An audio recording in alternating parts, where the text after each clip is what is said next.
Need we remind you it is Heart Month on this Valentine's Day, and we're welcoming our good friends from Bon Secours. We have a dietitian with us, Debbie Milne. Debbie, you brought us some heart-healthy meals that we can maybe prepare ourselves, right?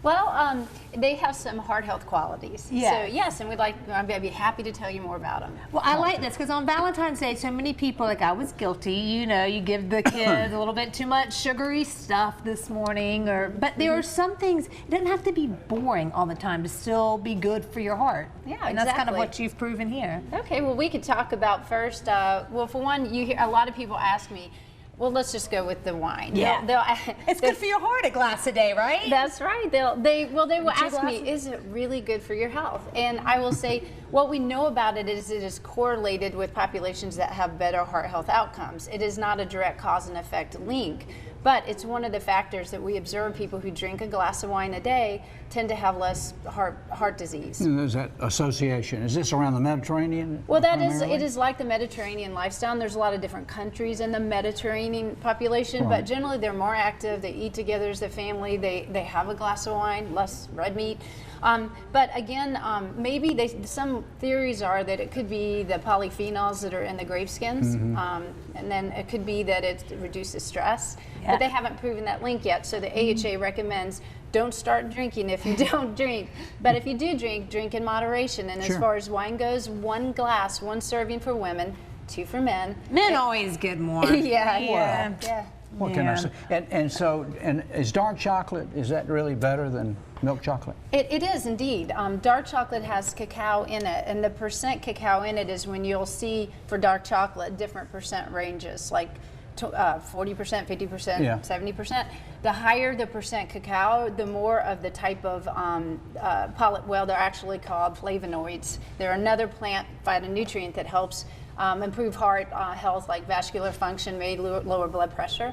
So maybe 1 ounce a day would be moderate intake, and you want to look for the higher percent, between 50 and 70% dark chocolate. I love dark chocolate. And let's talk about the main course, meat. So many people, there's such a, meat's good iron, it's good protein, but too much red meat is not good for your heart. That's true. Now, what they know about that, again, is some of it's just research on a correlation, but when people who eat more red meat tend to have more heart disease. So, what they recommend is you limit it. AHA recommends that you limit red meat intake. So what we have today is grass-fed beef. There's emerging research on that, that it provides more omega-3 fats. It has less overall fat, higher amounts of vitamin E, and more conjugated linolenic acid. All of those are heart healthy. Are you sure you're not a doctor? I know, right? I'm quite sure of that. I'm quite sure.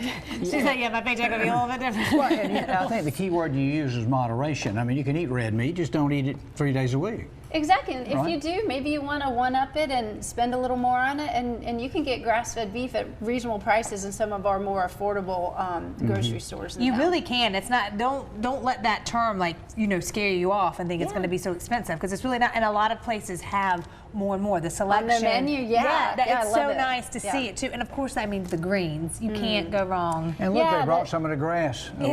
See, grass-fed. That's well, eating almost daily intake of green leafy vegetables does have a lot of antioxidants and anti-inflammatory properties, which would again help with heart health.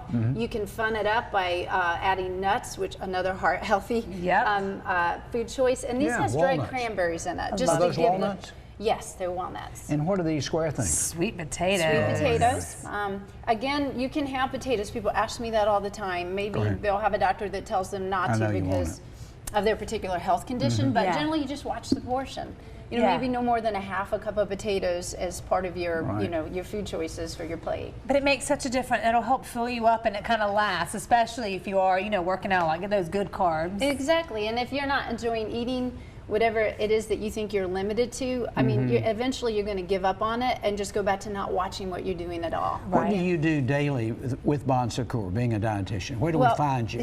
Okay, so I work in outpatient nutrition counseling. So basically, we have some inpatient, and that's when people are critically ill, and outpatient we work with individuals because behavior change is really hard, not just educating, but coaching them through behavior change. And we're hoping to keep them out of the hospital. Right. So we're kind of a tag team in it, I guess you could say. Okay. I love it. We're so lucky that Bon Secours is right here and so amazing and has all these great programs. Thank you so much. Yeah. Happy Valentine's Day. Yeah, happy Thank you Valentine's. so Sweet, much. healthy, romantic dinner. All right, coming up, time to talk films. Okay, they've been carefully selected. It is time for the Jewish Film Festival. If you missed this last year, you're going to want to make sure it's on your calendar this year. We'll tell you all about it next.